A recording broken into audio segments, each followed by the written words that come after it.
اعوذ باللہ من الشیطان الرجیم بسم اللہ الرحمن الرحیم وَاعْلَمُوا أَنَّمَا غَنِمْتُم مِّن شَيْءٍ فَأَنَّ لِلَّهِ خُمُسَهُ وَلِلرَّسُولِ وَلِذِي الْقُرْبَىٰ وَالْيَتَامَىٰ وَالْمَسَاكِينِ وَابْنِ السَّبِيلِ إِن كُنتُمْ آمَنتُم بِاللَّهِ وَمَا أَنزَلْنَا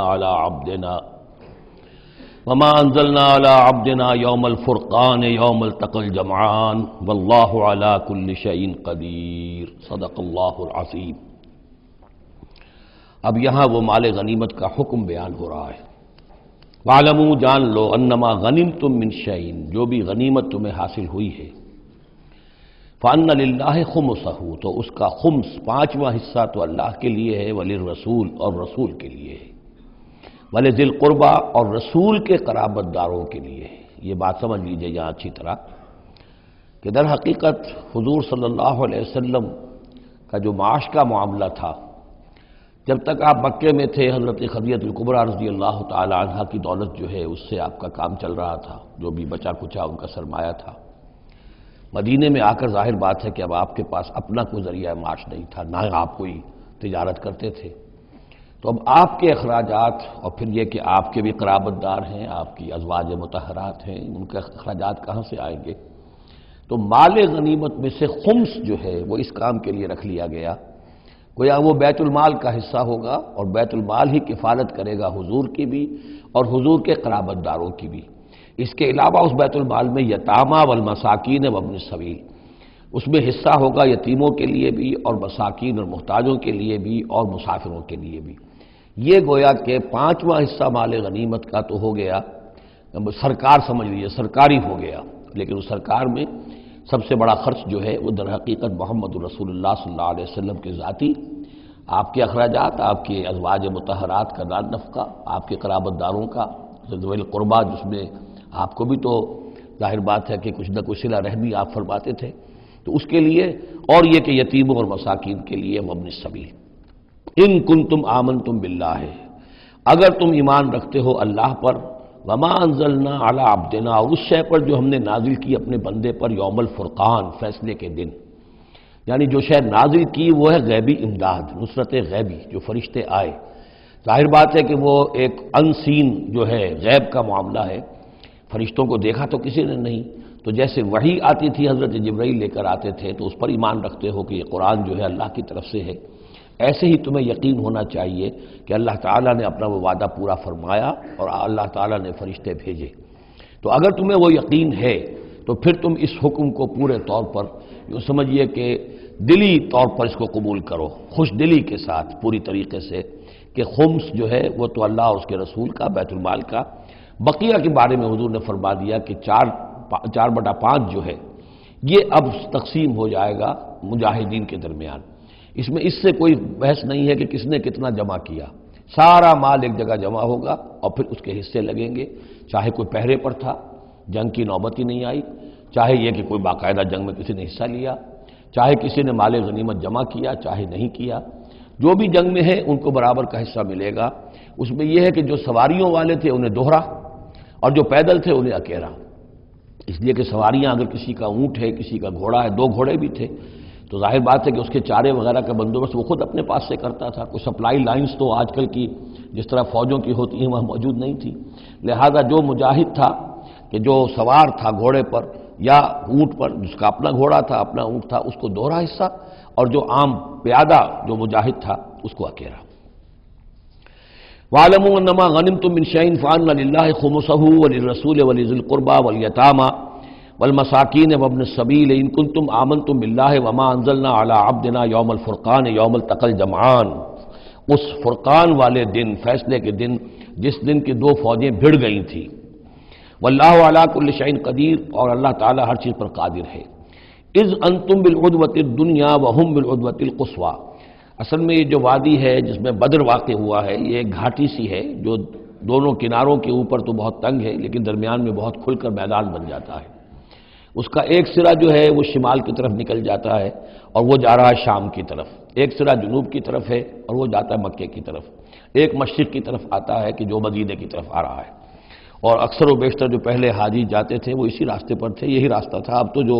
نیا طریق الہجرہ بڑی اعلیٰ سڑک بن گئی ہے تو لوگوں کو ان مقامات سے گزرنے کا موقع نہیں ملتا، ورنہ بدر سے ہو کر ہی راستہ گزرتا تھا۔ تو ایسا ہوا ہے کہ اللہ تعالیٰ کی طرف سے ایسی اسکیم بن گئی، تدبیر ایسی ہو گئی کہ عین بر وقت پہنچے۔ وہ جو مدینے والا سرا تھا جو قریب تھا مدینے کے اس وادی کا، اس پر حضور پہنچے، اور عین اسی وقت جو دور والا سرا تھا، گھاٹی جہاں پہ ختم ہو رہی تھی جنوب کی طرف، وہاں وہ قریش بھی پہنچ گئے بر وقت۔ جب تم تھے ورلے کنارے پر اور وہ تھے پرلے کنارے پر، اذ انتم بالعدوۃ الدنیا، دنیا ادنا کا مؤنث سے قریب تر، وہم بالعدوۃ القصویٰ، اور وہ تھے پرلے کنارے پر، والرکب اسفل منکم، اور وہ جو قافلہ تھا وہ تم سے نیچے تھا، نیچے ہو کر گزر گیا تھا، یعنی اس کے بعد پہاڑوں کی ایک رینج تھی اور اس کے بعد پھر تہامہ کا میدان تھا۔ تو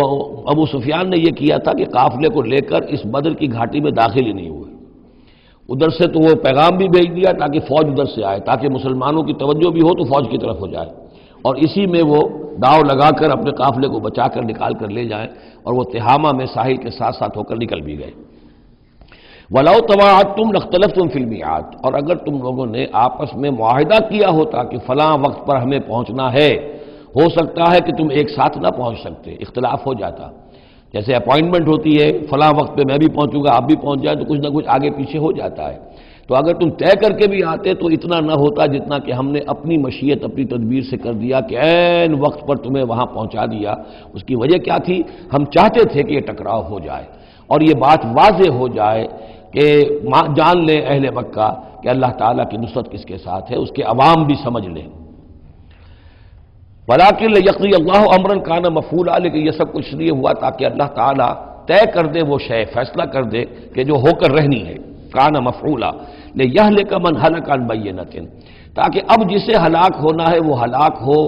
بات کے واضح ہو جانے کے بعد۔ اب بھی عوام کی اگر آنکھیں نہیں کھلتی تو پھر گویا کہ وہ پھر مورد الزام خود ہے۔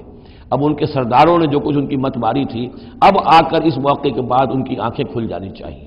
اب بھی اگر کوئی ہلاک ہوتا ہے تو بات کے واضح ہونے کے بعد ہلاک ہو، لِيَهْلِكَ مَنْ هَلَكَ عَنْ بَيِّنَةٍ وَيَحْيَىٰ مَنْ حَيَّ عَنْ بَيِّنَةٍ، اور جسے جینا ہے، جس کی زندگی ہے روحانی زندگی اور جو سیدھے راستے پر آنا چاہتا ہے، وہ بھی اس بینہ کی بنا پر وہ سیدھے راستے پر آ جائے اور حیات معنوی حاصل کر لے۔ وَإِنَّ اللَّهَ سَمِيعٌ عَلِيمٌ، اور یقیناً اللہ سب کچھ سننے والا اور جاننے والا ہے۔ اِذْ يُرِيكَهُمُ اللَّهُ فِي مَنَامِكَ قَلِيلًا، جبکہ اللہ تعالیٰ آپ کو دکھا رہا تھا اے نبی ان کو آپ کی نیند میں کم۔ حضور نے خواب میں دیکھا کہ کوئی بڑی طاقت نہیں ہے، بڑی تھوڑی سی جمعیت ہے قریش کی جو آئی ہے، حالانکہ 1000 کا لشکر تھا۔ وَلَوْ أَرَاكَهُمْ كَثِيرًا، اور اگر آپ کو دکھایا ہوتا کہ وہ بڑی بڑی تعداد میں آ رہے ہیں، لَفَشِلْتُمْ، اور آپ نے وہ بات بتائی ہوتی صحابہ کرام کو، اپنے ساتھیوں کو، تو اے مسلمانوں پھر تم کمزوری دکھاتے، تمہیں ڈھیلے پڑ جاتے۔ وَلَا تَنَازَعْتُمْ فِي الْأَمْرِ، اور معاملے کے اندر پھر کوئی ایک اور تنازع کھڑا ہو جاتا کہ ہمیں یہاں جنگ کرنی بھی چاہیے کہ نہیں۔ ولیکن اللہ سلم، لیکن اللہ تعالیٰ نے سلامتی پیدا فرما دی۔ انہ علیم بذات الصدور، یقیناً وہ جو کچھ سینوں کے اندر ہے اس سے واقف ہے۔ اس کی توجیہ یہ کی ہے مفسرین نے کہ اگرچہ نبی کا خواب جھوٹا نہیں ہو سکتا، یہ نہیں تھا کہ حضور کو جو خواب دکھایا گیا وہ غلط تھا، اصل میں ان کی جو معنوی حقیقت تھی وہ دکھا دی گئی۔ ایک ہے کسی شے کے اندر جو کمیت ہے، کوانٹیٹیو ایلیمنٹ ہے اس کا، ایک ہے جو اس کی کیفیت ہے، جو اس کے اندر اصل حقیقت ہے۔ تو یہ بات جو ہے اچھی طرح سمجھ لینے کی ہے کہ مکے سے جو اصل نفری آئی تھی وہ تو ان عوام الناس کی تھی کہ جن کو بارے میں جن کو معلوم تھا کہ محمد ہمارے بہترین آدمی ہیں صلی اللہ علیہ وسلم، اور جو ان کے ساتھی ہیں وہ ہمارے گلے سرسبد ہیں، ہمارے خاندان کے قریش کے بہترین لوگ ہیں، اور پھر یہ کہ انہوں نے کوئی جرم نہیں کیا ہے، کوئی ظلم نہیں کیا ہے، وہ صرف ایک خدا واحد کا کے ماننے والے اور جو ہے وہ نیکیوں کا حکم دینے والے ہیں۔ تو جو ان کے ہاں جو بھی جس کو ہم کہتے ہیں سائلنٹ میجورٹی، عوام الناس، ان کے دل اپنے لیڈروں کے ساتھ نہیں تھے۔ آ تو گئے تھے، وہ ظاہر ہے کہ ان کا جبر تھا، ان کا فیصلہ تھا، لیڈروں کا حکم تھا، آ گئے تھے، لیکن مارے باندھے کو آئے ہوئے تھے۔ ان کے دلوں کے اندر وہ بات نہیں تھی کہ جو کسی ایسے لشکر میں ہوتی ہے کہ جو سمجھتا ہے اپنے آپ کو برحق، ہم حق کے لیے لڑ رہے ہیں، تو اس کے اندر جو طاقت ہوتی ہے اس لڑنے والے کے اندر، وہ اس شخص میں نہیں ہوتی کہ جو مارے باندھے کو لے آیا گیا ہو اور خود اسے اپنے دل میں یہ یقین نہ ہو کہ میں حق کے لیے لڑ رہا ہوں۔ اس اعتبار سے معنوی طور پر جو ان کی کیفیت تھی اس کے اعتبار سے وہ واقعتاً کم تھے، تو حضور کو خواب میں اللہ تعالیٰ نے ان کی اصل حقیقت دکھائی۔ وَإِذْ يُرِيكُمُوهُمْ إِذْ الْتَقَيْتُمْ فِي أَعْيُنِكُمْ قَلِيلًا وَيُقَلِّلُكُمْ فِي أَعْيُنِهِمْ، مزید برآں اللہ نے یہ کیا کہ جب دونوں لشکر ٹکرائے ہیں تو ایسی کیفیت پیدا کر دی کہ مسلمانوں کو بھی وہ تھوڑے لگ رہے تھے کہ کوئی زیادہ لوگ نہیں ہیں، اور انہیں بھی مسلمان تھوڑے نظر آ رہے تھے۔ یعنی یہ کہ ہر صورت اللہ نے ایسی بنا دی تھی کہ جنگ ہو اور ڈٹ کر ہو، تاکہ یہ صورتحال جو ہے یوم الفرقان ہونا اس کا بالکل واضح ہو جائے۔ اگر کسی وجہ سے وہ کرنی کترا جاتا معاملہ اور جنگ نہ ہوتی، مقابلہ نہ ہوتا، تو جس طریقے سے کہ اللہ اس کو فیصلہ کن دن بنا دینا چاہتا تھا، یوم الفرقان فیصلے کا دن، وہ صورتحال پیدا نہ ہوتی۔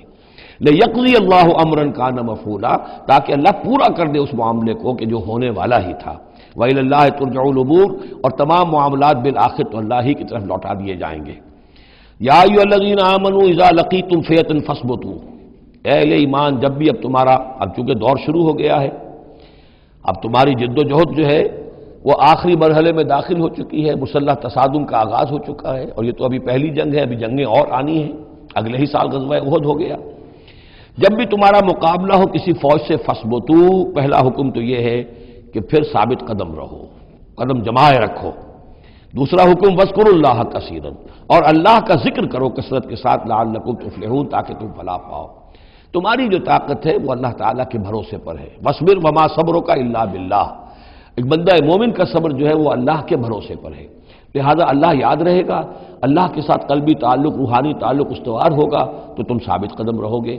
اور اگر اللہ کے رشتہ ٹوٹ گیا، قلبی رشتہ، روحانی رشتہ، تو پھر تمہارے اندر جان نہیں ہوگی۔